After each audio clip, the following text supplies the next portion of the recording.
فيما أجل التصويت على المادة الثانية. حکومەتی عێراق بەردەوام لە دانانی یاسای پڕ لە خزمەتگوزاری و جێبەجێکردنیشیدا لە پێش حکومەتی هەرێمەوە بووە لە کاتێکدا دەسەڵاتدارانی هەرێم هیچ کردەوەیەکیان جگە لە مزایەدا نەبووە. پەیام لەم راپۆرتەدا بە وردی باس لەو سێکتەرانە دەکات کە حکومەتی عێراق زۆر زیاتر لە هەرێم خزمەتی بەدانیشتوانەکەی کردووە و توێژە گرنگەکەی کۆمەڵگەی کە فەرمانبەرانە پەراوێز خستووە. النفقات التشغيلية بەپێی یاسای خانەنشینی عێراق کە ساڵی 2014 دەرچووە کەمترین موچەی خانەنشین لە 500,000 دینار کەمتر نییە، بەڵام لە هەرێمی کوردستان یاساکە هەمووان نەکرایەوە و لە ئێستادا سەدەها خانەنشین موچەکانیان لە خوار 500,000 دینارەوەیە.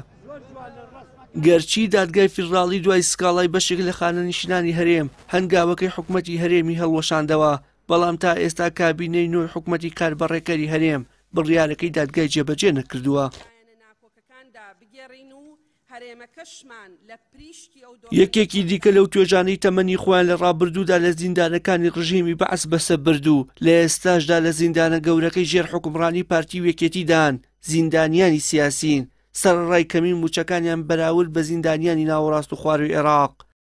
زیندانیانی هەرێم تەنیا 10 ساڵ موچەیان پێدەدرێت لە کاتێکدا عێراق 25 ساڵ موچەیان بەبێ دواکەوتن و لێبڕین پێدەدرێت. حکومەتی عێراق موچەی کەسوکاری شەهیدانی لەسەر و 1 ملیۆن دینار جێگیر کردووە، بەڵام نەک بەشێک لە کەسوکاری شەهیدانی هەرێم موچەکانیان ناگاتەوە ئاستا، بەڵکو هەندێکیان بە پەساوی جیاجیا موچەیان هەر بۆ نەبەستراوە و پێیان نادرێت. هێزە ئەمنیەکانی هەرێمی کوردستانیش بەشێکی دیکەن لەو توێژانەی ستەمیان لێ دەکرێت و شایستەکانیان هاوشێوەی بەغدانیە. لەبەر ئەوەی تا ئێستا نەتوانراوە ئەو هێزە لە چوارچێوەی هێزەکانی بەرگری عێراق یەک بخرێتەوە. یەکێکی دیکە لە هاوکاریەکانی حکومەتی عێراق کە بۆ خێزانەکانی دەستەبەر کردووە موچەی تۆڕی کۆمەڵایەتی خێزانە، بەڵام لە بەرامبەردا حکومەتی هەرێم موچەی بەشێک لە سوودمەندبووانی ئەو توێژی بە پاساوی جیاجیا بڕیوە و ئاسۆیەک بۆ گەڕانەوەی شایستەکانیان و یەکسانکردنەوەیان لەگەڵ بەغداد نەهێشتوتەوە. یەکێکی دیکە لەو توێژانەی لای حکومەتی هەرێم بووەتە قوربانی، بەڵام بە پێچەوانەوە حکومەتی عێراق دەستگیرۆیی کردووە. دەرچوانی دانەمەزرا و گرێ بەست و وانەبێژەکانن کە حکومەتی هەرێم بێ هیوای کردوون و چەندین ساڵە لە چاوەڕوانی ئاوردانەوەیکی حکومەتدان.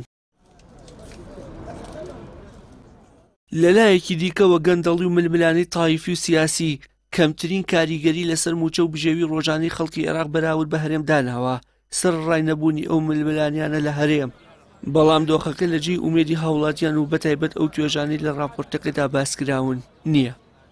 ئەوەی جێگەی هەڵوێستە لە سەرکرد و تێڕامانە دەسەڵاتدارانی هەرێم ڕووقایمانە دەستکەوتەوە وەهمیەکانیان بە هاوڵاتیان دەفرۆشنەوە و بەراورد بە حکومەتی عێراق بە دەسەڵاتێکی ڕەشید و بێتاوان خۆیان دەناسێنن.